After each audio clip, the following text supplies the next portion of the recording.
mengatakan bahwa iblis datang kepada mereka dan Allah membiarkan iblis untuk menyesatkan mereka. Kemudian, saudara-saudara sekalian, sebelum diambil alih, Allah mengatakan dalam Al-Quran, wa minal ladzina qalu inna nasara akhazna mitsaqahum wa nasu hazzam mimma zukkiru bi fa agrayna bainahumul adawa wal ba'da ila yaumil qiyamah. Ini Allah mengatakan fa agrayna. Orang yang mengatakan mereka adalah Nasrani, aku telah mengambil perjanjian kepada mereka. Tapi apa kata Allah?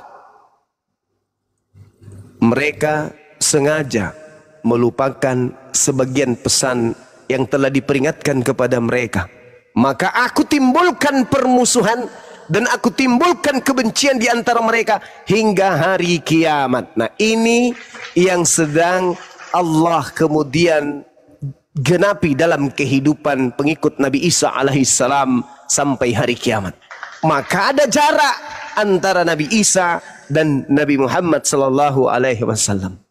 Apa yang kita lihat hari ini? Orang yang mengaku dirinya Nasrani saling membenci, saling bermusuhan, betul?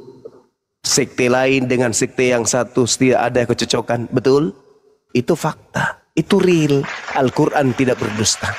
Nah, untuk itulah kemudian setelah ini terjadi, apa kata Allah? Ya ahlal kitab, qad ja'akum rasuluna yubayyinu lakum katsiran mimma kuntum tukhfuna minal kitab wa ya'funa an katsir. Qad ja'akum minallah nurun wa kitabum mubin. Wahai ahli kitab, wahai orang Yahudi, Bani Israel, Nabi Muhammadku telah datang kepadamu, menjelaskan kepadamu banyak hal yang kau sembunyikan dari kitabmu, dan banyak pula yang dibiarkannya untuk tidak dijelaskan. Sungguh telah datang kepadamu cahaya dari Allah, yaitu Al-Quranul Karim, yaitu Nabi Muhammad sallallahu alaihi wasallam dengan dinul Islam dan Al-Quran yang menjelaskan. Yahdi bihillah man ittaba ridwanahu subulas salam wa yukhrijuhum minaz zulumati ila nur biizni wa yahdihim ila siratim mustaqim.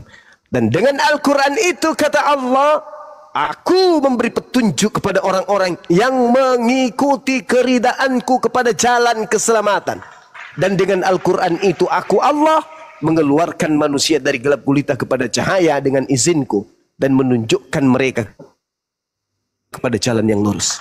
Orang Israel, Bani Israel, keturunan Nabi Ishak, keturunan Nabi Yakub, turun sampai kepada Nabi Muhammad, diminta oleh Allah untuk mengikuti baginda Rasul Muhammad sallallahu alaihi wasallam.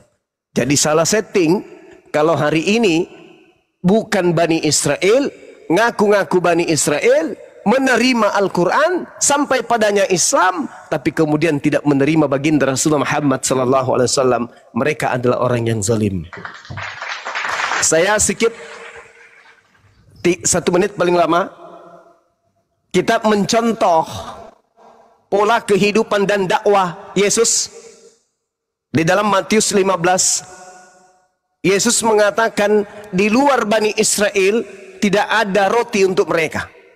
Tidak ada utusan untuk mereka dalam hal ini. Yesus ketika datang sebagai roti kepada Bani Israel, itu hanya santapan untuk Bani Israel saja. Ajarannya hanya untuk Bani Israel saja. Sehingga ketika ada orang Kanaan, seorang wanita datang meminta tolong kepada Yesus, apa kata Yesus? Tidak layak roti yang diberikan, yang diperuntukkan untuk anak-anak diberikan kepada anjing. Mohon maaf, anjing katanya. Apa kata anjing pada saat itu? Benar Tuan. Tapi bukankah anjing makan sampah yang jatuh dari meja tuannya? Apa kata Yesus? Besar imanmu wahai anjing. Tuh bahasa majasnya saya katakan. Besar imanmu wahai anjing, jadilah seperti apa yang engkau inginkan. Kenapa Yesus mengatakan di luar Bani Israel itu anjing? Karena anjing itu, saudara-saudara, siapa yang memberikan tulang, mau dia penjahat, mau dia orang baik, iblis sekalipun, kalau itu yang mengenakkan, maka itu yang dituhankan, itu yang dituhankan. Coba lihat tabiat-tabiat anjing. Jadi kalau ada orang hari ini yang menjanjikan, menghalalkan segala macam cara untuk supaya hidup memuaskan biologisnya di atas muka bumi ini, menghalalkan semua yang diharamkan oleh Tuhan. Tidak ada yang haram baginya, semuanya halal boleh dilakukan. Maka itu adalah tabiat anjing. Kalau anjing menerima tulang dari penjahat, maka penjahat itu adalah Tuhan baginya. Kalau orang yang berwatak anjing, yang datang kepadanya setan, mengajarkan kemudian kenikmatan, maka setan itu pun dituhankan. Inilah yang terjadi hari ini.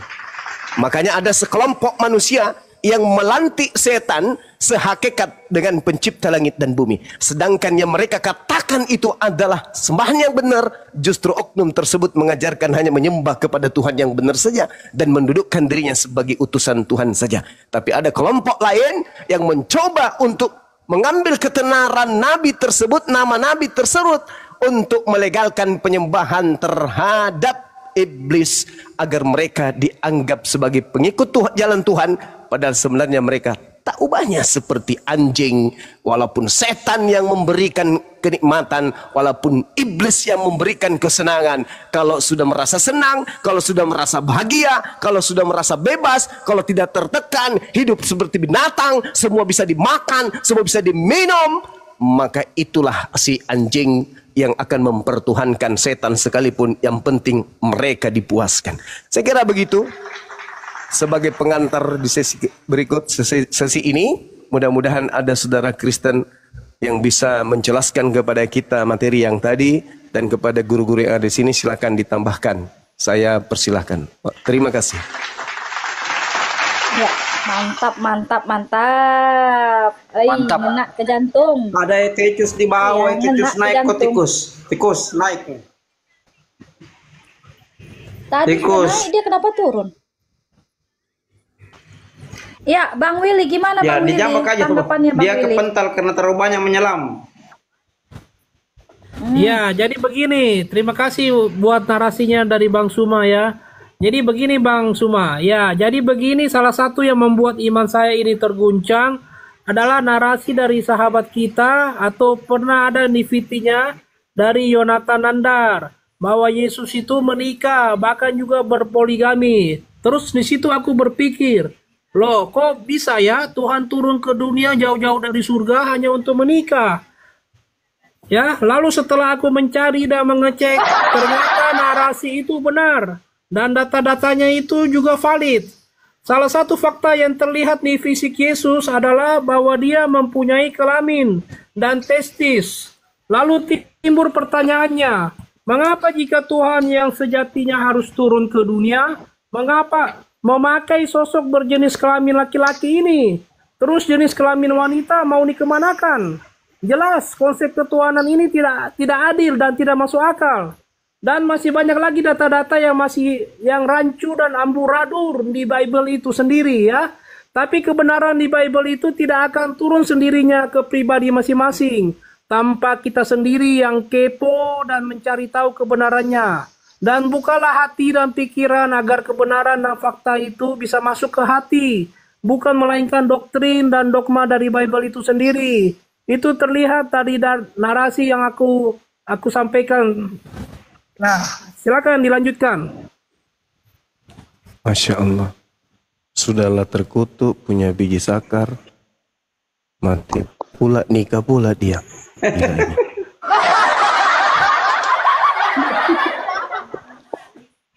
Mantap Bang William nih. Mantap Bang William. Suara saya didengar, Bang. Enggak, dengar. Suara saya jelas, didengar, moderator. Iya, dengar. Iya. Bang, Dengar, Ya dengar, memang ya. Bang Goto. Bang Goto dari mana tahu bahwa nama aku William, Bang? Yang aku tuliskan cuma Willy. Wah, hebat ini Bang Iya, Goto, iya, ini punya gampang indera aja keenam ganti. sepertinya. Iya, gampang kan. Tinggal ditambah AM saja, Bang. Ya, memang dalam buku Iya. Prof Barbara Tering ya. Dalam buku Prof Barbara Tering ya, judulnya itu Jesus the Man. Memang Yesus itu pernah menikah. Yesus pernah menikah menurut budaya Yahudi ya, cerita-cerita Yahudi, mitos Yahudi. Yesus menikah dengan Maria Magdalena, dengan Lydia orang Filipi. Jadi dua itu. Jadi memang beliau dinyatakan menikah. Hanya masalahnya Barbara Tering menulis bahwa Yesus itu mati dihukum rajam dulu, baru mati digantung di pohon. sesuai cerita Yahudi yang tertera di Sanhedrin ya 434 itu. Jadi Barbara Tering itu mengambil saduran dari naskah Laut Mati atau Dead Sea Scroll itu. Itu tidak salah ya, karena seiring ya, sejalan dengan cerita-cerita Yahudi. Nah, begitu kira-kira Bang. Jadi memang kalau dikatakan manusia ya pasti punya istri lah. Lalu dia mau disalurkan di mana biologisnya? Sementara dia manusia 100%, tidak mungkin dia onani kan? Tidak mungkin seorang yang dikatakan Mesia itu onani, mesti dia punya istri. Kan begitu Bang Willy. Benar-benar ya, Bang Etetus naik. Ya, yang di bawah follow akun yang di atas, yang di bawah ini 700 ini follow akun di atas ya. Begitu kira-kira. Jadi kalau dikatakan Yesus tidak menikah sebenarnya tidak masuk di akal ya. Karena ini juga ditinjau dari segi kesehatan ya. Tidak ada seorang yang mampu menahan ya, syahwatnya dalam waktu yang lama laki-laki. Tidak mungkin seorang Mesia onani, lebih bermartabat kalau dia menikah, kan begitu. Dan memang dari kisah-kisah Yahudi dan menurut histori sejarah sebenarnya Yesus memang menikah. Kenapa dikaburkan ini ya kerjanya Romawi kan? Bible itu kan baru ditulis ulang di abad keempat tanpa konfirmasi ya. Coba pikir saja, masa Bible asli berani ya, asli ya, murid-murid Yesus yang bersinggungan dengan Yesus ditolak, diapokrifakan. Sementara Bible karangan orang Yunani diterima. Lukas kan itu orang Yunani, dia berdarah Yunani. Memang dia lahir di Antioquia, Turki, tapi dia berdarah Yunani. Bapaknya kan orang Athena, ibunya orang Athena. Kan begitu. Bagaimana mungkin Roma menerima Injil yang ditulis Lukas daripada Injil yang ditulis oleh Maria Magdalena, ditulis oleh Thomas, Filipus, dan yang lain. Sementara Injil-Injil itu menceritakan bahwa Yesus menikah sama Lydia, orang Filipi, menikah sama Maria Magdalena. Begitu kira-kira, Bang William ya. Begitu kira-kira. Oke Bang. Boleh saya tambah silakan, lanjut yang lain, silakan. Sebentar. Silakan. Ya, Bang Willy, gini loh, Abang kan sudah menemukan kebenaran itu sendiri. Tidak ada kejelasan di Kristen itu, Bang. Jadi Abang mau mempelajari yang mana dulu, Bang, supaya Abang bisa terbuka hatinya. Jangan sampai Abang menutup diri, tidak beriman, nanti masuk neraka, Bang. Gimana, Bang? Silakan, Bang. Ya, masuk Islam aja Bang William. Saya juga ini dulu Kristen loh. Masuk aja daripada separuh-separuh. Ya Bang Goto, ya Mbak Novi, tadi kan aku sudah narasikan bahwa jika memang jodoh nggak akan kemana Mbak Novi, ya. Jadi pelan-pelan aja lah. Biarlah untuk saat ini aku cuma menjadi pendamping dari api ini untuk mewartakan kebenaran dan kesaksian, seperti itu ya. Iya. Betul. Sebentar. Ini Rum sudahlah penghujat, bodoh lagi. Apanya kau ini congormu kau ini? Sabar. Sudah aku ketawa, sudahlah penghujat, bodoh-bodoh lagi. Sabarlah. Tenangkan Roh Kudus. Roh Kudus apa? Roh Kudusnya. Tenang, sabar. Lanjut. Dulu Bang Eti. Kalau ketawa berguling-guling aku. Sebentar. Sudahlah sebentar dulu Bang Etikus. Raja penghujatnya si Zum. Sabar dulu Bang Etikus ya. Lanjutkan Bang Etikus. Cuma bodoh-bodoh lagi semua. Congor jadi baru makan babi ini. Benar Bang ya. Di sini kita nggak boleh framing, nggak boleh menghujat ya. Kita pakai data ya. Yesus kawin lah. Oke, Coba lanjut. Kak Nopi, coba Bang Willy sama si Ew ini coba diskusi. Coba kita dengarkan. Bang Yesus Willy kasih pencerahan Bang Willy. kawin lah. Kasih pencerahan dia Bang Willy, kasih pencerahan. Silakan Bang. Sudahlah bodoh, Silakan, Bang Willy. Ulang dulu, baptis ulang dulu. Jadi Bang kau Willy, jangan ulang sampai memang baptis begitu. ulang kau. Kalau Sudah kau jadi sering-sering ku penghujat, dengar narasimu bodoh itu lagi. mengingkari Bible. Kalau kau mengingkari Bible, ku baptis Sejak ulang bila kau. Yesus Dalam kawin, nama Willy? Tuhannya Yesus si Eu dibaptis ulang. Sekarang kau bernarasi lagi, sudah kembali ke Kristen kau. Lanjut Kanopi, lanjut. Bang Etetus di report. Bang Etetus di report. Modal congornya, modal congor dia. Modal congornya dia. Katakan, Bang. Ada user ini, user Di report ada dia. user. Parah Jadi kali. begini ya. Sebentar, aku narasi sedikit.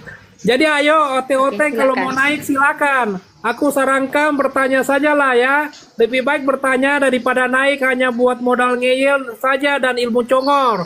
Bahkan Oten sekelas aku pun hanya bertanya saja. Oke, lanjut. Iya, kita ada tamu ya. Kita ada tamu. Kok udah turun si usernya. Gini Bang Willy.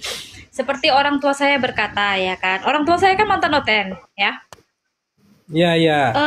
Janganlah menunda keimanan kita gitu. Kalau kita sudah tahu kebenaran itu gitu. Yang mana kebenaran itu sudah terungkap di hati dan pikiran itu Bang. Silahkan login kemana Abang mau. Itu aja Bang.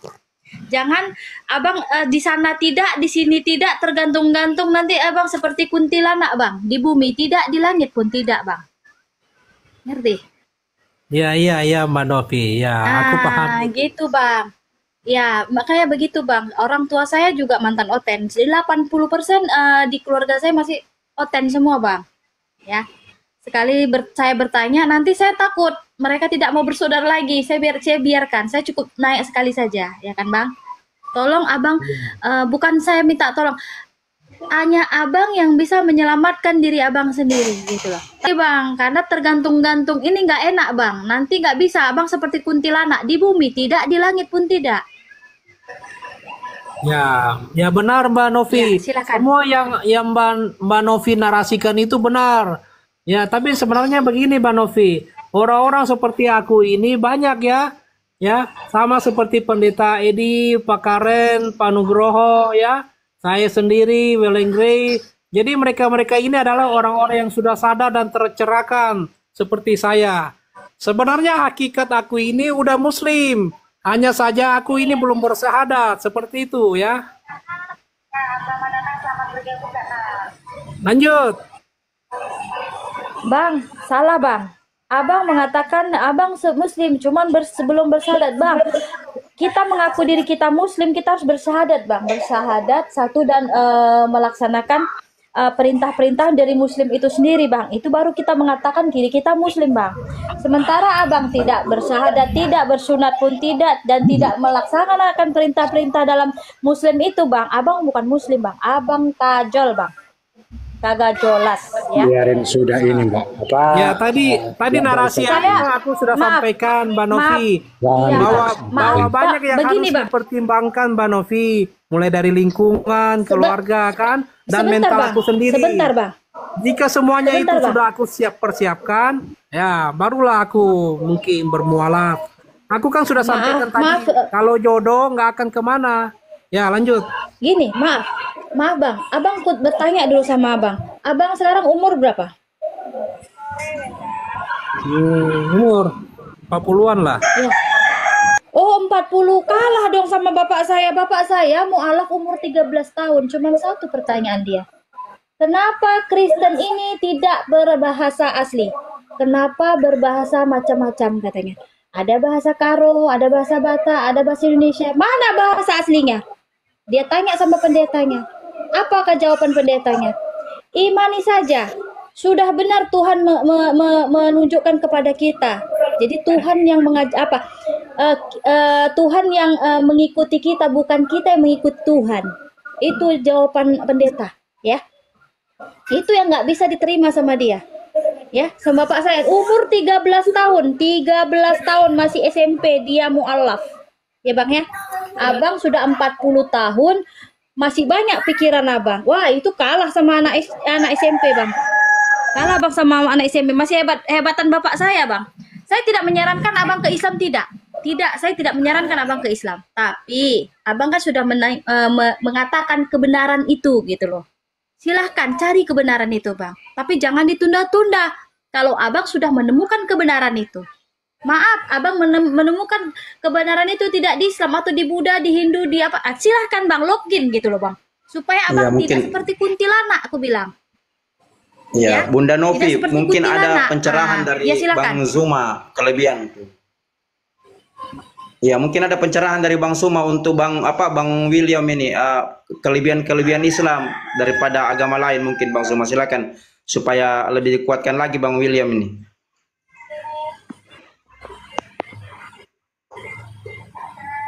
Monitor mungkin Bang Zuma, monitor. Mungkin ada kiat-kiat ini ya. Ada masukan dari Bang Suma buat Bang Willy ini. Ya, mungkin apa? Ada sedikit kelebihan-kelebihan Islam mungkin yang bisa diceritakan gitu. Ya, Bang Goto, Kepada Bang Goto Bang jangan William. panggil aku Bang William lah. Aku jadi malu, Ya Bang. kenapa? Itu Ini nama Bang kamu. Willy aja. Itu kan nama-nama bule itu. Nama-nama Iya, bule, iya. nggak pantas aku pakai. Ya lanjut. Bang Willy aja kalau gitu. Oke, jadi gitu ya, sedikit lagi ya, itu apakan. Tidak ada satu Ya, agama Bang pun Willy aja di kali muka yang bumi silakan. ini selain daripada Ya. Islam yang berasal di luar. Ya. Siapa lagi udah turun dia? Udah turun, Oke, Bang. oke Bang Novi, Bunda Novi Turun, ada Bang. tamu di samping itu Bunda Novi. Disapa dulu. Mana ada lagi udah turun? Udah turun, Bang. Udah turun dia. Jadi gini, saudaraku. Itu ya, Innan Yo, cuman itu aja dari saya. Terima kasih sebelumnya ya semuanya sehat-sehat semua. Assalamualaikum Ya, ya, warahmatullahi Masya Allah. wabarakatuh. Waalaikumsalam warahmatullahi wabarakatuh. Bang Juma barangkali mau memberikan pencerahan kisah-kisah yang membuat Bang Willy menarik. Silakan Bang Juma. Kayaknya yang di bawah pada typing begitu. Silakan Bang Juma, monitor Bang dah. Ya, Masya Allah. Saya baru nyimak lagi nih. Kita materinya apa lagi? Masya Allah. Jadi sekarang ini Bang Da mau izin tadi beliau Bang Willy ini mungkin ingin mendengarkan dari Bang Zuma tentang keindahan Islam seperti apa, kesempurnaan Islam seperti apa. Begitu Bang Da, silakan. Ya, Masya Allah. Nih Bang Willy mau mualaf ini. Iya. Allah Subhanahu wa taala menjelaskan di dalam Al-Qur'anul Karim, salah satu data di dalam Al-Qur'an. A'udzubillahi minasyaitonirrajim. Bil bayyinati waz zubur wa anzalna ilaika dzikr litubayyana linnas. Jadi Allah menerangkan kepada baginda Rasulullah Muhammad sallallahu alaihi wasallam, aku Tuhan pencipta langit dan bumi telah mengutus beberapa rasul dengan membawa keterangan-keterangan, mujizat-mujizat dan ketetapan-ketetapan. Dan aku pencipta langit dan bumi kemudian setelah itu menurunkan az-zikr, yaitu Al-Quran kepadamu wahai Nabiku Muhammad. Agar apa? Agar engkau menerangkan kepada seluruh manusia apa yang telah diturunkan pencipta langit dan bumi ke bumi ini kepada mereka, agar manusia memikirkannya. Jadi kedatangan Al-Quran itu mengajak manusia untuk berpikir. Untuk berpikir.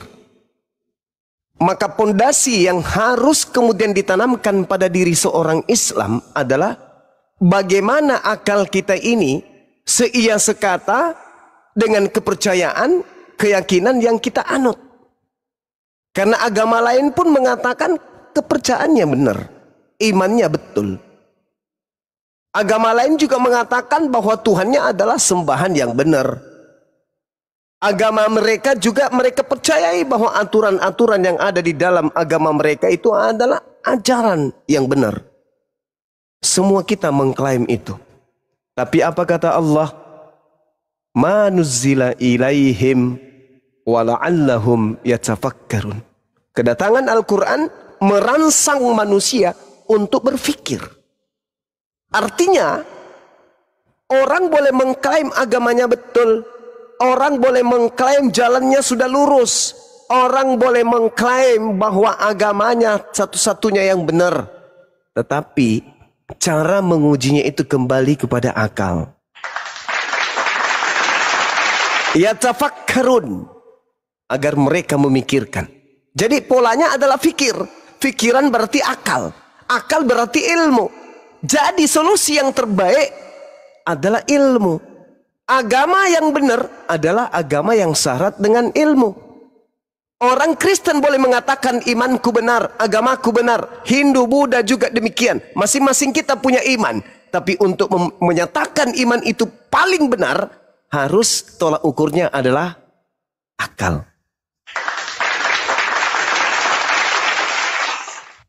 Nah sekarang yang mana yang masuk dalam posisi rasio keseimbangan? Seorang Paulus membawa pengajaran, konsep, aturan-aturan, runutan, sub-sub materi sebagai agama. Lahirlah kepercayaan Kristen dengan aturan yang ada di dalamnya.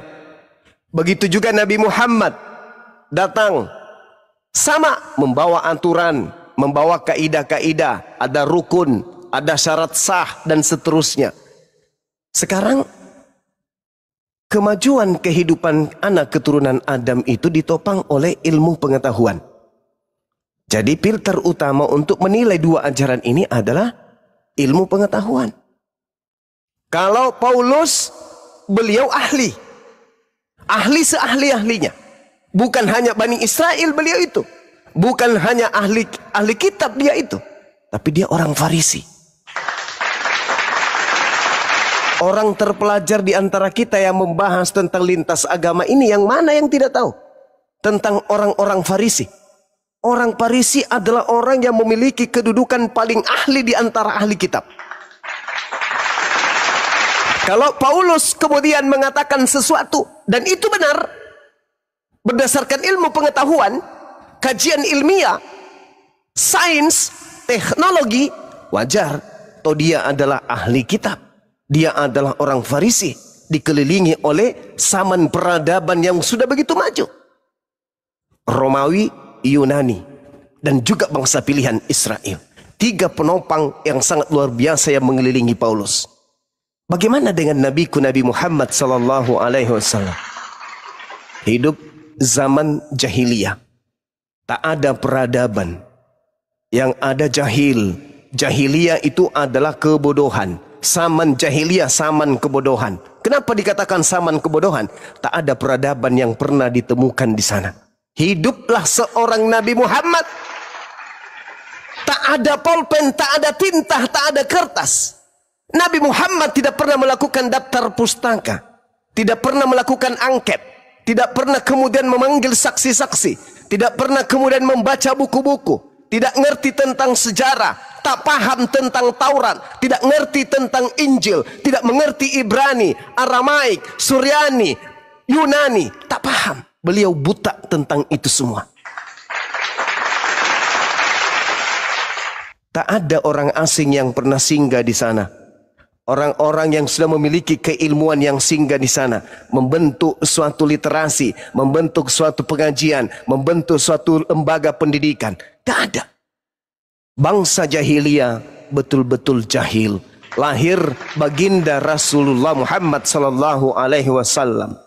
Sebagai apa? Sebagai nabi yang menaklukkan kemudian hukum-hukum apapun yang ada di depannya. Itulah beliau. Ketika dikatakan di dalam kitab saudara Lukas 1:33, Yesus adalah raja bagi Bani Israel untuk selama-lamanya dan kerajaannya tidak berkesudahan. Betul. Saya pastikan itu betul. Kerajaannya tidak berkesudahan. Hanya saja pemangku tongkat estafet kerajaannya bukan lagi dari Bani Yehuda. Makanya diterangkan di dalam Matius 21, bukankah di dalam kitab Tauratmu dikatakan bahwa seorang nabi, seorang hamba akan diutus kemudian untuk menaklukkan hukum-hukum kepada bangsa-bangsa, dan dia akan menghasilkan buah kerajaan tersebut. Dan Yesus berkata, kerajaan Elohim akan diambil daripadamu dan akan diberikan kepada bangsa yang lain yang akan menghasilkan buah kerajaan itu. Apa buah kerajaan itu, kawan? Nabi Ibrahim mengajarkan keturunannya bersunnat. Di mana buah itu sekarang? Di bangsa Arab. Apa nama cakupan perkumpulan mereka, jalan mereka? Dinul Islam. Lalu apa yang dilakukan oleh Nabi Abraham? Sujud, kurban hewan. Di mana muara itu kemudian terjadi? Di bangsa Arab, kota Mekah Al-Mukarramah. Jelas itu. Jadi kerajaan Yesus itu tidak berkesudahan. kerajaannya sampai akhir zaman, dan kerajaan itu diambil alih. Kerajaan itu sekarang ada di Arab Saudi sana. Lalu kemudian segala bangsa, segala kerajaan, seluruh raja akan datang tunduk kepadamu. Orang akan datang membawa emas, tembaga, perak, dan seterusnya. Siang malam pintu gerbangmu akan terbuka. Orang akan datang bersiarah. Orang akan berbondong-bondong datang ke sana. Itulah kerajaan yang diajarkan oleh Tuhan kepada Nabi Daud, kepada Salomo, kepada keturunan Yehuda, sampai kepada Yesus. Yesus melimpahkan kembali kepada kerajaannya itu kepada bangsa lain. Apa kata Kisah Para Rasul 3, nomor 22, nomor 23? Bukankah di dalam kitab Tauratmu sudah dikatakan Tuhan Elohim akan mengutus seorang nabi yang sama seperti Musa? Barang siapa yang tidak mendengarkan nabi itu akan dilenyapkan dari bangsa kita. Siapa nabi yang ketika tidak didengarkan seruannya, maka orang-orang yang membantah seruannya itu akan dibasmi. Yesus, Elia, Yohanes, tidak mungkin. Yesus tidak mungkin. Karena ketika Yesus menyeru, justru Yesus yang dimusnahkan. Maka yang betul adalah baginda Rasulullah Muhammad sallallahu alaihi wasallam. Dialah nabi yang ditorehkan kemudian di dalam kitabnya Nabi Musa, Ulangan 18 ketika ia datang, di mulutnya diserahkan semua firman, dan dia tidak berkata-kata dari dirinya sendiri, melainkan dari firman yang ditaruh di mulutnya. Itulah dinul Islam, dengan seperangkap Al-Quranul Karim sebagai firman Allah 100% tanpa ada penambahan dan pengurangan. Saya kira begitu sahabat-sahabat sekalian, bahwasanya dari buah kerajaan yang Allah turunkan kepada para nabi Bani Israel, di manakah kerajaan itu sekarang? Diberikan kepada bangsa yang manakah kerajaan itu?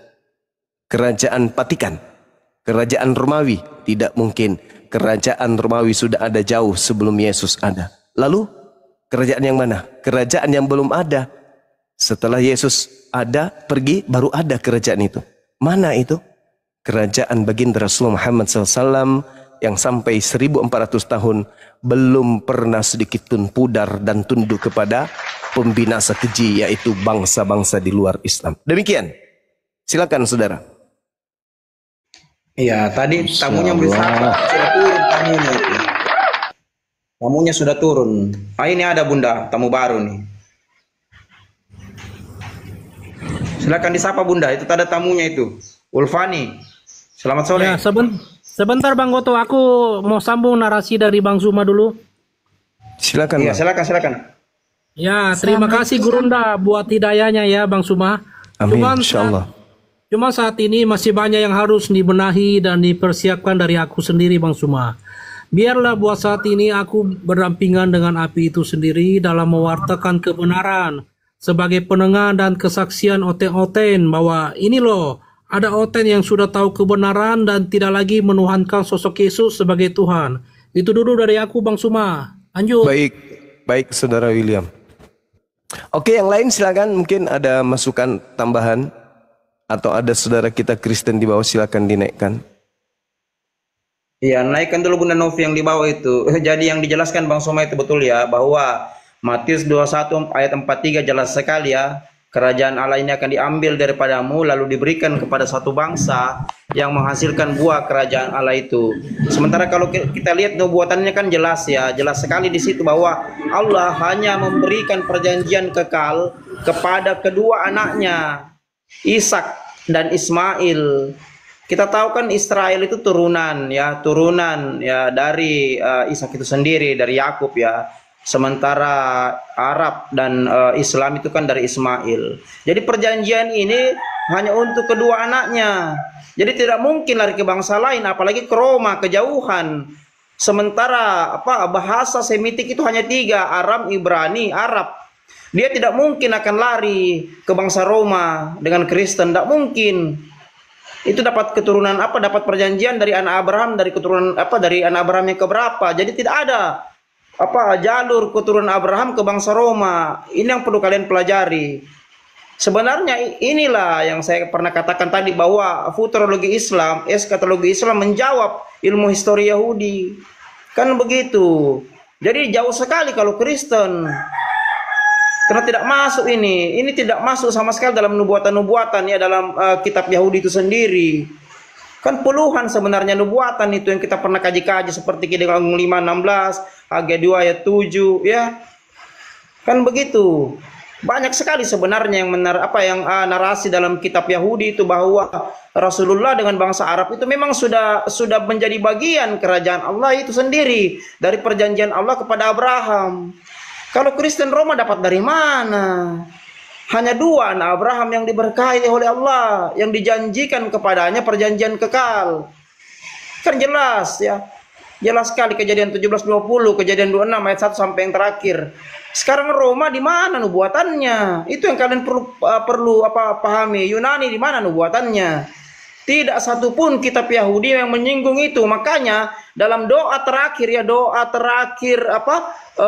umat Israel di timur ratapan jelas sekali, hikomatakim bahullo Muhammadin Zedotai Bezerai Benot Yerusalem. Ini kata Salomo ini memuji Rasulullah.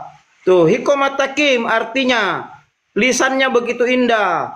Wahullo secara keseluruhan, Muhammadin. Ini sesuatu, akar katanya dari sesuatu yang disukai, pujian itu loh.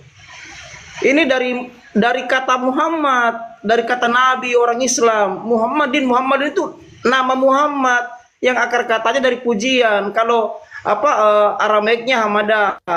Jelas sekali ini dikaji secara filologi. Makanya orang-orang Yahudi kalau tidak ada sinagoge, dia mau sembahyang di masjid, tidak mau dia sembahyang di gereja. Gereja dianggap sebagai penyembahan berhala. Karena memang tidak ada perjanjian secara histori, tidak ada perjanjian Allah kepada Abraham untuk orang Roma dan Kristen, tidak ada. Makanya Yesus tidak mendirikan Kristen. Yesus tetap mempertahankan monoteisme Yahudi. Karena Yesus tahu bahwa memang dari kedua anak Abraham ini ada perjanjian Allah yang kekal. Kalian itu agama buat-buatan saja, dibuat Roma tuh. Kan jelas sejarahnya itu. Coba dipikirin teman-teman Kristen ya. Sekali lagi, perjanjian Allah yang kekal hanya kepada anak Abraham yang 2 ini. Ismail dan Ishak. Yahudi dengan Israel dari Ishak. Tuh. Islam dengan Arab dari Ismail. Kalian Roma Kristen dari mana kalian? Itu yang kalian perlu pelajari secara epistemik. Ini akademisi Kristen yang di bawah nih. Coba lihat, Yahudi saja memuji-muji Rasulullah depan tembok ratapan. Bayangkan itu. Dikatakan di situ hikomatakim bahullo Muhammadin. Lisannya, hikomatakim itu lisannya begitu indah, bahullo keseluruhan, Muhammadin itu Muhammad. Jadi secara keseluruhan menurut orang Yahudi, lisan Rasulullah itu begitu indah. Zedotai Bezerai Benot Yerusalem. Itu Zedotai, dialah pemimpinku, Beserai, dialah kekasihku. Dengarlah, hai putri-putri Yerusalem. Ini yang berkata, kenapa bukan nabi lain yang berkata? Kenapa bukan Esra? Kenapa bukan Yeskel? Kenapa bukan Yesia? Kenapa Zalomo? Zalomo itu akar katanya dari Zalom. Zalom itu bahasa Arabnya Zalam. Zalam itu damai sejahtera itu Islam. Selesai barang ini. Makanya Yesus itu juru selamat, juru Islam. Yohanes 14 ayat yang ke-27, dia menjanjikan damai sejahtera. Setelah dia naik ke langit, dia menjanjikan damai sejahtera. Kebenaran itu. Dia menjanjikan seorang penolong lain. Roh kebenaran itu Al-Quran yang ada dalam diri Rasulullah. Tadi kan sudah dibaca Bang Amir ya. Surat berapa tadi itu ayat 52 ya. Betul ya Bang Amir ya. Jadi itu yang perlu kita pahami bersama. Jadi Yesus sudah menjanjikan Rasulullah. Seperti yang tertulis di Kejadian 5:16, yang tertulis di Hagai 2 ayat 7. Jelas sekali nih. Suara ayat hanya kalian menutupi ini. Siapa yang menutupi ini? Siapa yang mengaburkan sejarah ini? Yaitu Roma itu di abad keempat. Dia belokkan sejarah ini. Kan saya sudah pernah bilang, kapan ilmu futurologi, ilmu eskatologi tidak menjawab ilmu histori, berarti ada pembelokan sejarah. Islam, futurologi Islam, eskatologi Islam sudah menjawab ilmu histori Yahudi. Selesai barang ini. Contoh yang kecil ya, Kejadian 12 ayat 3. Di situ Allah berfirman ya, barang siapa yang mengutuk engkau Abraham, aku akan mengutuknya. Barang siapa yang memberkahi engkau Abraham, aku akan memberkahinya. Apakah Kristen memberkahi Abraham? Tidak, Kristen mengutuk Abraham. Itu yang saya katakan. Justru Islam yang tiap sholatnya memberkahi Abraham. Inilah yang saya katakan. Futurologi Islam, eskatologi Islam menjawab histori Yahudi. Selesai barang ini. Inilah yang awal dan yang akhir. Contoh lagi. Contoh lagi ya. Firman Tuhan pertama kali turun di Abraham. Turun kepada Abraham. Abraham itu bukan orang Israel. Abraham itu orang Arab, orang Irak, Ur Kasdim, Mesopotamia. Turun lagi ke Musa, turun di Semenanjung Sinai, Mesir, itu tanah Arab. Jadi kalau dia awalnya di tanah Arab, mesti akhirnya di tanah Arab. Tidak mungkin di tanah Roma. Tidak ada nubuatan yang mengarah ke situ. Makanya ketika saya menantang ini akademisi Kristen untuk membahas Bible secara aksiologi, tidak ada yang berani. Kenapa? Karena memang mereka tahu, ini pendeta-pendeta tahu nih. Saya yakin mereka tahu karena mereka pelajari, apalagi lu sudah tingkat S3. Mereka tahu bahwa ilmu histori Yahudi itu dijawab dengan eskatologi Islam, dijawab dengan futurologi Islam. Mereka tahu, saya jamin. Tapi mereka tidak bersuara. Kenapa? Karena pertimbangan ekonomi, pertimbangan sosial. Begitu kira-kira. Jadi kawan-kawan Kristen ya, tolong perhatikan baik-baik ya. Kata yang awal dan yang akhir ya, Anda pelajari baik-baik histori Yahudi. Ya, siapa yang menjawab histori Yahudi? Islam atau Kristen? Siapa sebenarnya pengikut Yesus? Islam atau Kristen? Itu aja sih, simpel-simpel aja. Kalau Anda belajar histori, Anda belajar epistemik, Anda belajar aksiologi. Begitu kira-kira. Ya, silakan mungkin. Bunda Novi apa tamunya dulu, silakan. Assalamualaikum Kanda, peta lempu. Lincah. Ya, tuh Bang Zuma mungkin mau langsung narasi, silakan. Karena ini yang datang peta lempu ini. Baik. Silakan. Waalaikumsalam warahmatullahi wabarakatuh, Guru. Waalaikumsalam warahmatullahi wabarakatuh. Sedikit dari saya teman-teman sekalian. Mumpung di sini tidak ada penyembah Kristus yang digantung terkutuk ya. Ya, tadi narasi saya didengar ya? Iya. Suara saya kedengaran nggak? Cek. Ya, dengar. Ada, Bang Da, ada. Mantap, Bang. Oke, baik. Mantap. Jadi Al-Quran menarasikan bagaimana Nabi Muhammad diminta oleh Allah menceritakan Nabi Isa alaihi salam. Mundur 6 abad ke belakang, muncul satu pengajaran yang terjemahannya sampai di kita tentang seorang penghibur. Yohanes 16 nomor 7 sampai nomor 15. Salah satu pernyataan Yesus yang harus dicermati dan diteliti lagi oleh saudara-saudara kita Kristen, para pemikir-pemikir di Kristen, orang-orang yang cinta kebenaran di Kristen.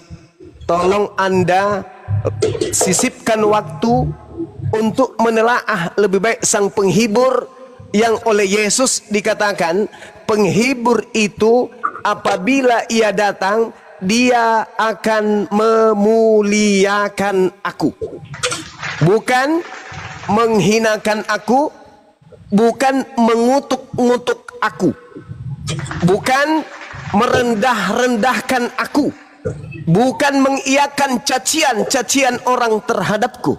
Tetapi ketika ia datang, maka dia akan memuliakan aku. Yesus mengisyaratkan dengan sangat valid tentang kehadiran seorang manusia yang membawa kesaksian.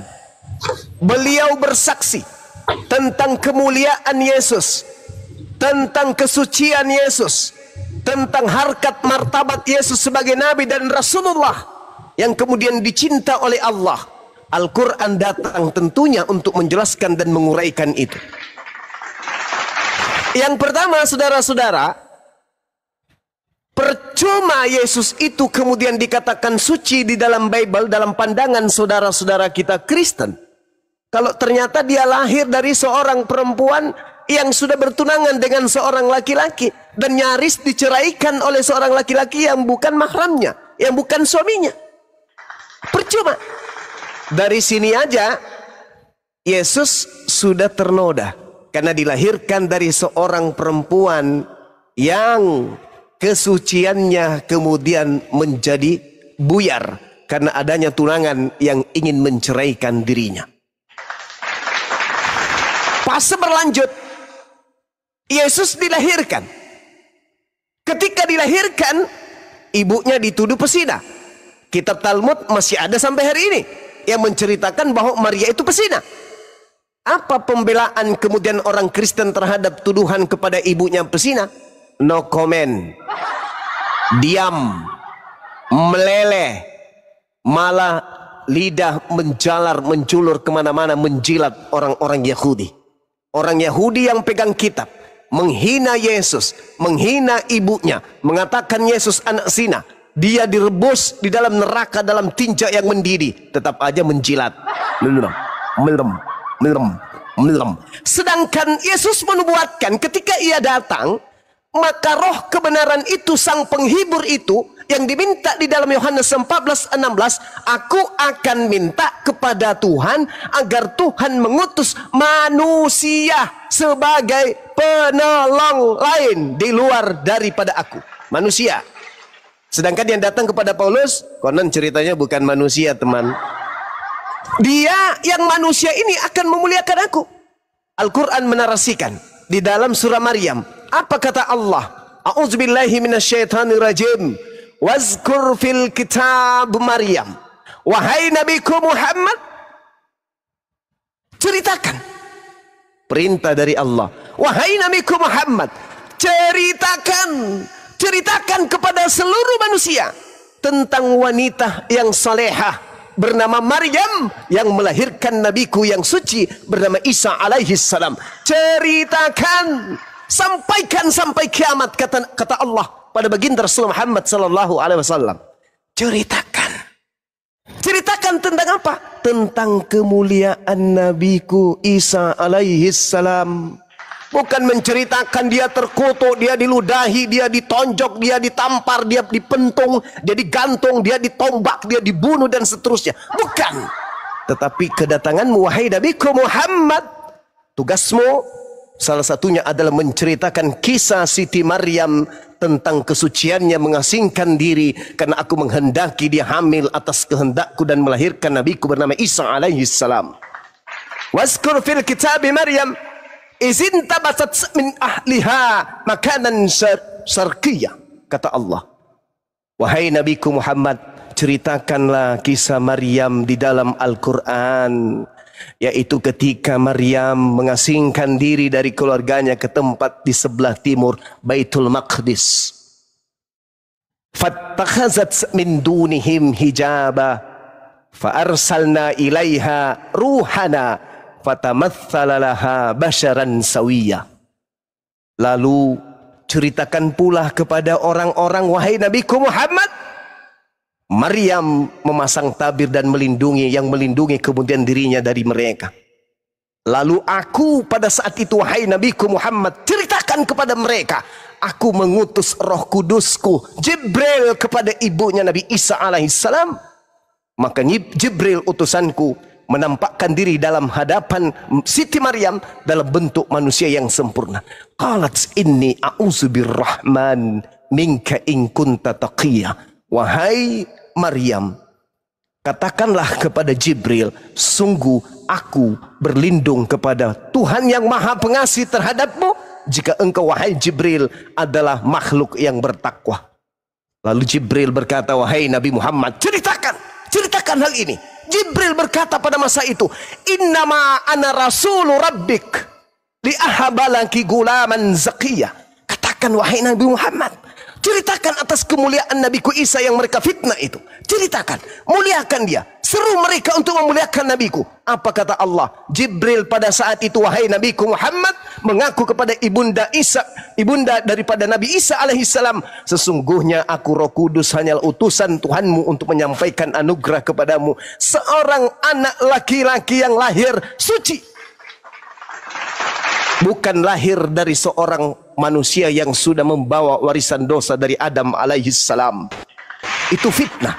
Ceritakan wahai Nabiku Muhammad, katakan pada mereka bahwa pada zaman itu perempuan yang perawan ini berkata kepada Roh Kudus, qalat sa'anna yakunu li gulaman walam yamsasni basyarun walam aku bagiyah. Maryam berkata kepada utusanku Roh Kudus, bagaimana mungkin aku mempunyai seorang anak, wahai Roh Kudus? Padahal aku ini tidak pernah ada seorang laki-laki yang pernah menyentuhku.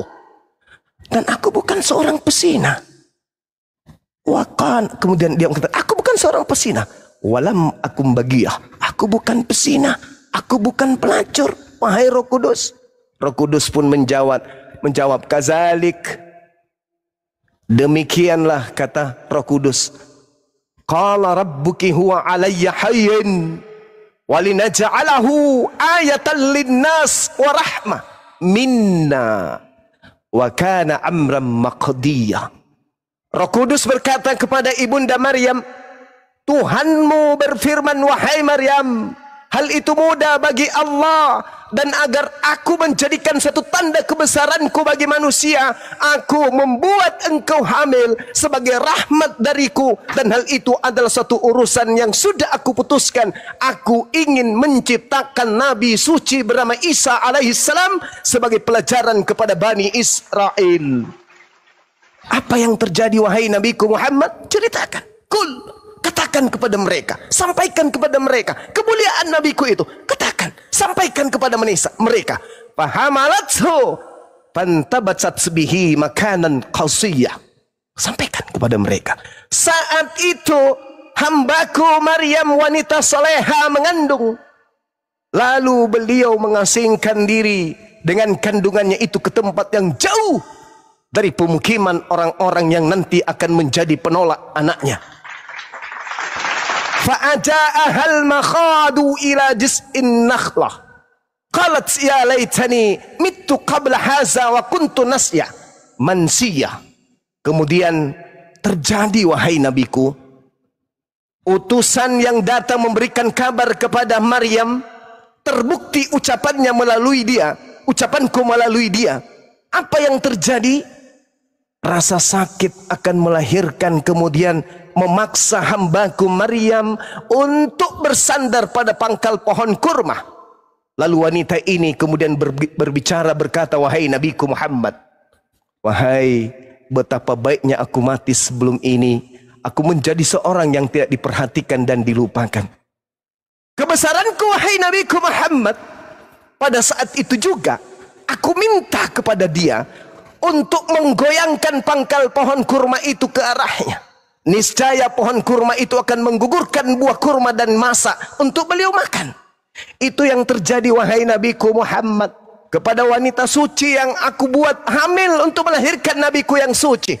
Tetapi kemudian mereka menghinanya, mereka menistakannya, mereka mengatakannya telah membunuhnya. Padahal itu tidak wahai Nabiku Muhammad. Lalu apa yang terjadi Nabiku Muhammad? Beliau wanita soleha, hambaku ini makan, minum, dan aku minta kepada dia, bersenanglah engkau. Jika engkau melihat seseorang, maka katakan kepada mereka, sesungguhnya aku telah bernazar berpuasa untuk Tuhan yang Maha Pengasih, maka aku tidak akan berbicara dengan siapapun pada hari ini. Kul, katakan seperti itu wahai Maryam. Lalu kemudian apa yang terjadi wahai Nabiku Muhammad? Ajarkan kepada kaummu, ajarkan kepada manusia. Fa'atat bihi qaumaha tahbiluhu qalu ya Maryamu laqad ji'ti syai'an fariyah.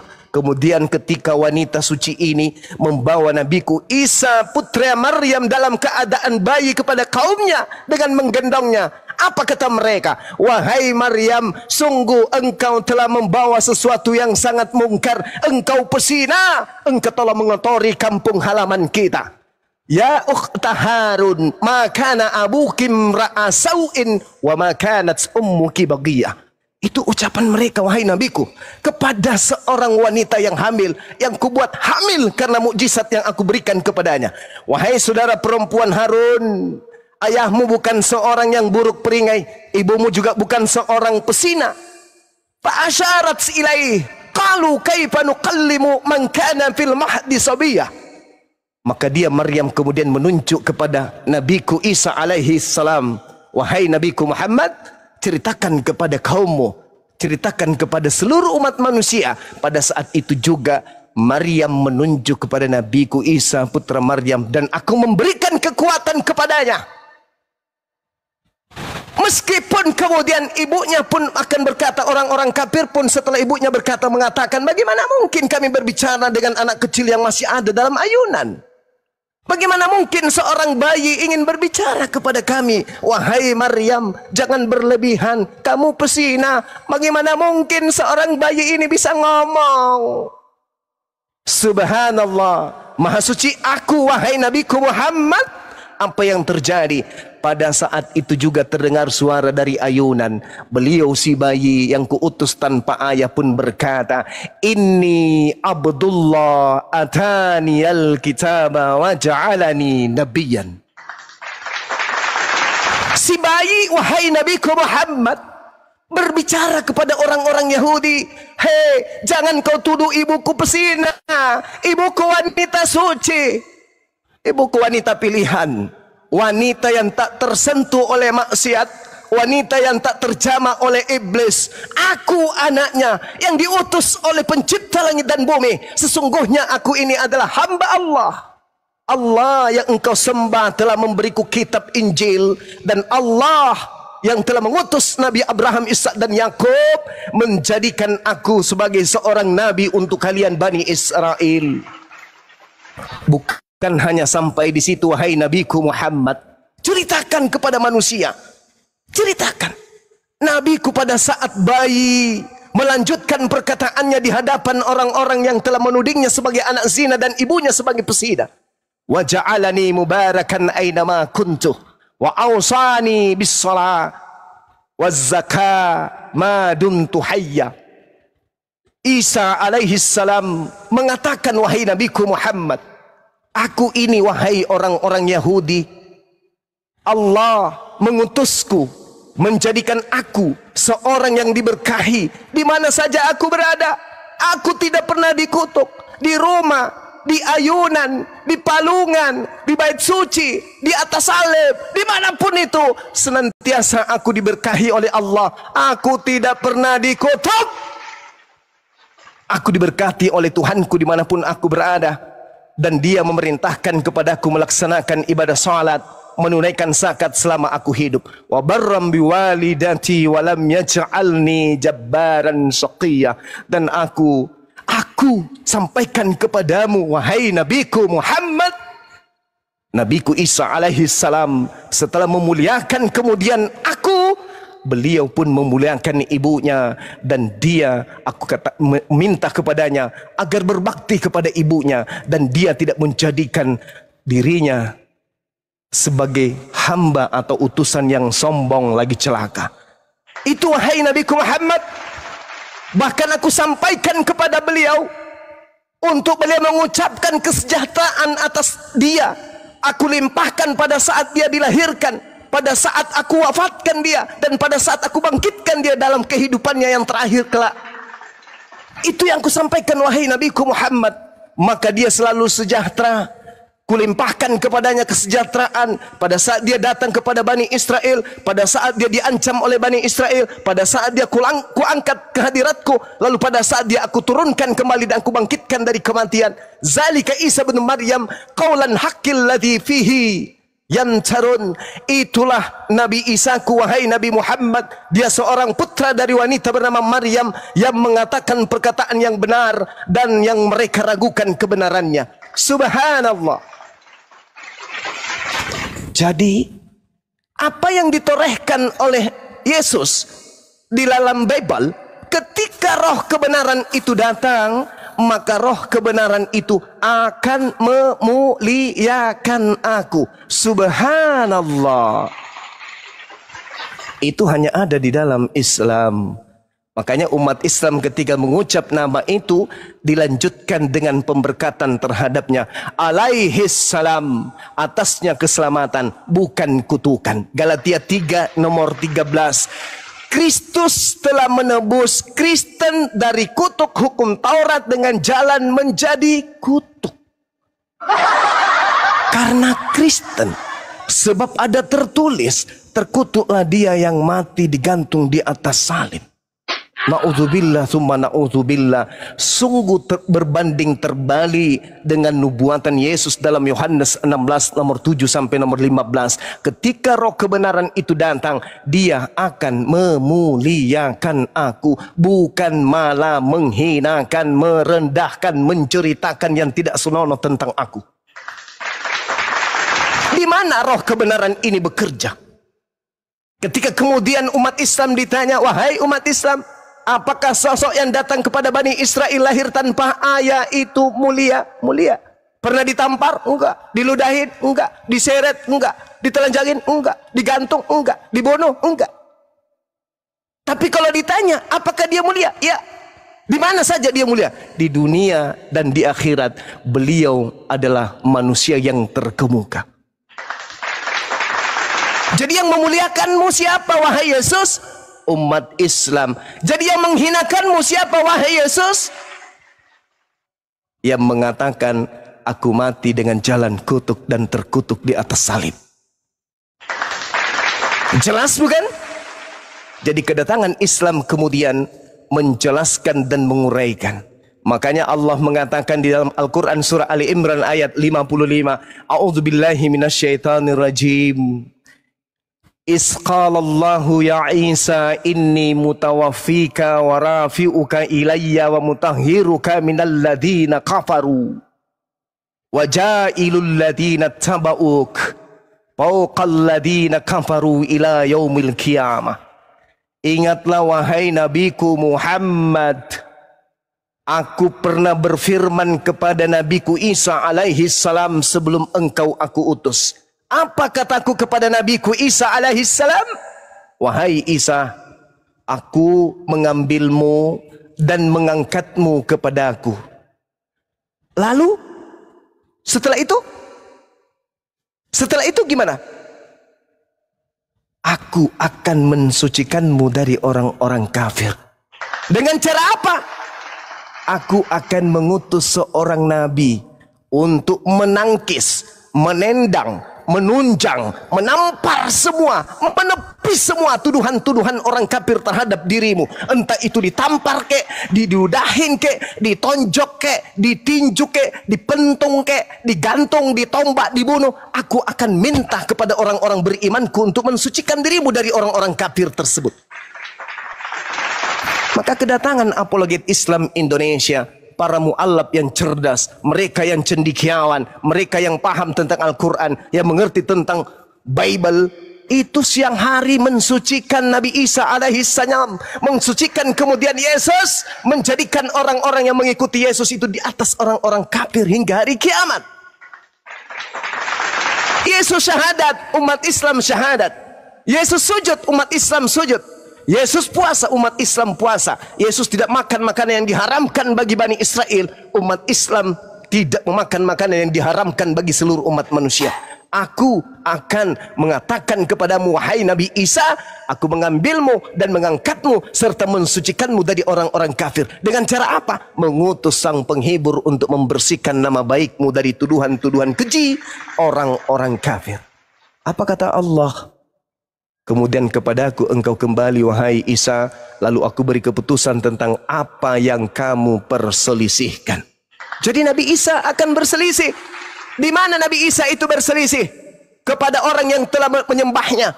Al-Quran surah Al-Ma'idah. Apa kata Allah? Wa isqalallahu ya Isa bin Maryam anta qulta linnasi ittakhizuni wa ummi.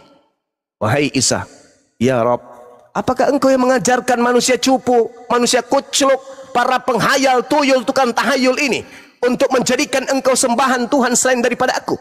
Qala subhanaka ma yakunu li an aqula ma laysa li bihaqqa. Maha suci engkau ya Allah, aku tidak punya hak untuk berbicara apa yang bukan hakku untuk aku katakan. Dan itu masih ditorehkan di dalam kitabnya. Yohanes 12 nomor 49 nomor 50. Aku Yesus tidak berkata-kata dari diriku sendiri. Apa yang aku katakan adalah apa yang diperintahkan Tuhanku untuk aku katakan dan aku sampaikan. Dan firman Tuhanku yang aku dengar itu kekal.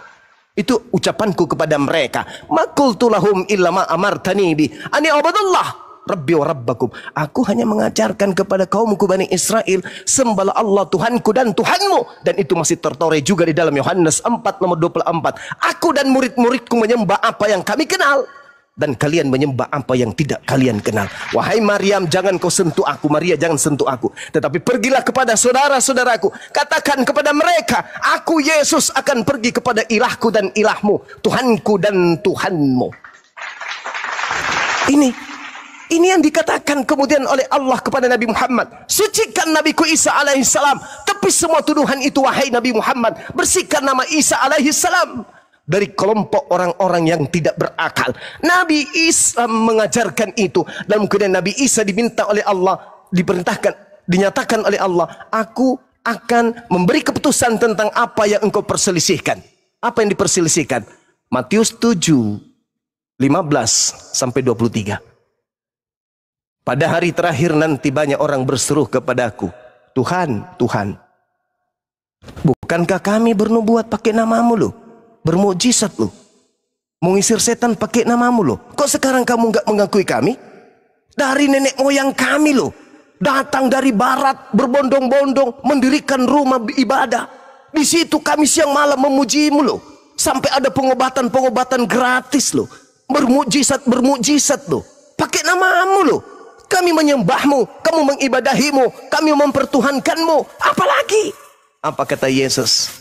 Walaupun engkau memanggil aku Tuhan, bernubuat, bermukjizat pakai namaku, tapi aku tidak mengenal kalian.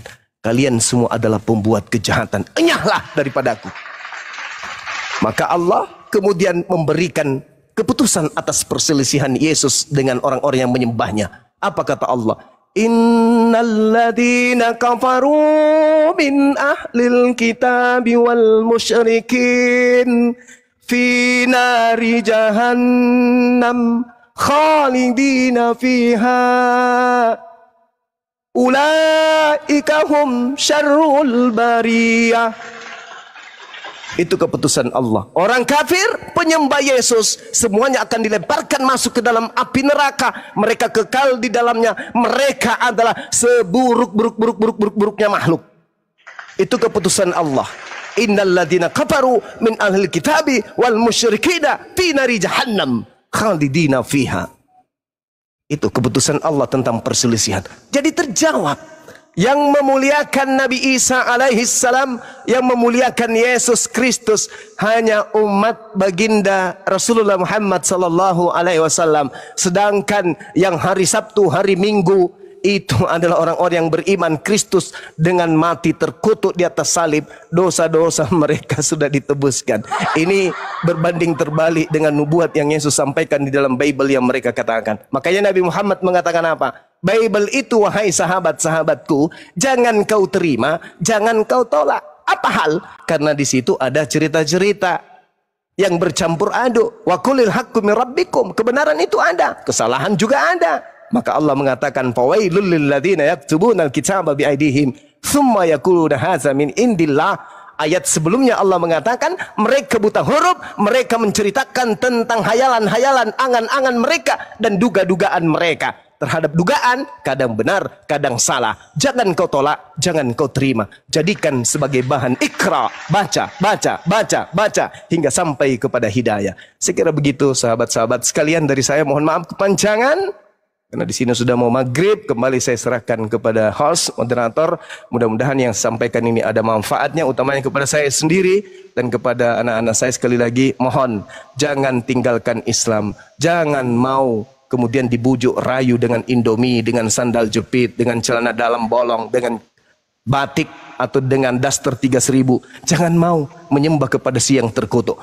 Tetaplah beribadah menyembah kepada Sang yang Maha Suci lagi Maha Tinggi, Allah Azza wa Jalla. Demikian, silakan. Masya Allah. Atas buat Bang Dajumah. Syukran. Sayangnya ndak ada kopinya nih, campur masukonya nih. Lanjut. Ya, ada tamu itu Bu, moderator, disapa dulu moderator. Di sini ya, hujan keras tempat saya. Ya. Siapa namanya nih?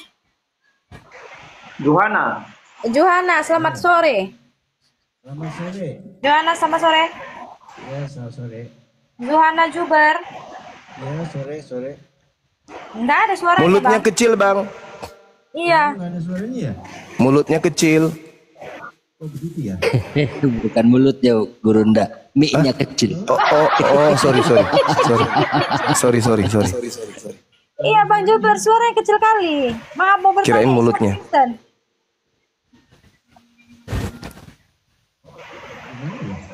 Johana Juber. Iya. Kecil kali suaranya, Bang. Bisa besarkan sedikit, Bang. Ya, halo. Didekatkan aja, Bang, didekatkan, tapi jangan tertelan, Bang ya. Minal aidin wal faidin. Ya. Cuma. Ya, makasih Bang. Ya. Nih saya kan sering nyimak nih, dulunya kan akun saya tuh Abah Juha karena sering ke Bennett tuh. Ke Bennett. Jadi ini akun baru nih jadi. Bang Juma tausiahnya mantap banget nih, aduh. Subhanallah. Saya belum menerima undangan, Bang.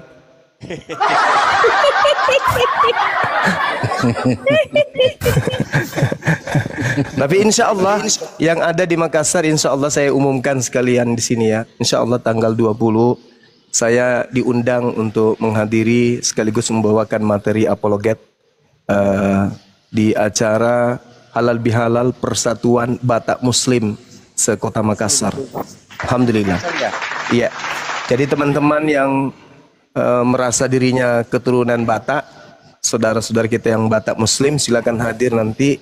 Acaranya kalau tidak salah ingat dalam kota Makassar sih, tapi kok jadi lupa saya alamatnya. Nanti diumumkan lagi kalau jadi ya, 5 hari sebelum kegiatan teman-teman yang ada di Makassar.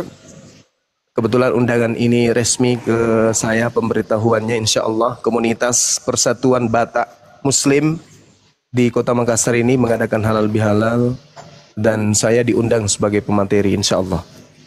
Demikian sementara diumumkan. Izin Gurunda Bang Dajuma, berarti awak Siap. harus diundang. Awak Bataknya Muslim pula. Di mana Abang Wil? Jangan bilang di Jerman. Di Jawa Barat. Di Jawa Barat mantap Gurunda. kali lah. Jauh, Silakan naik Gurunda. pesawat Garuda ke sini. Siap, insya Allah, insya Allah. Awak yang di Sumatera aja nggak bisa datang, apalagi di Jawa mana itu, alamak. Iya, saya bukan materinya, sampai saya mau hadir, bukan. Saya hanya ingin bersilaturahmi dengan saudara-saudara saya dari suku Batak Muslim. Itu aja sih. Orang Batak itu Bang Juma, insya Allah dia kaya-kaya. Iya, kaya Apa hati ini? utamanya. Ya,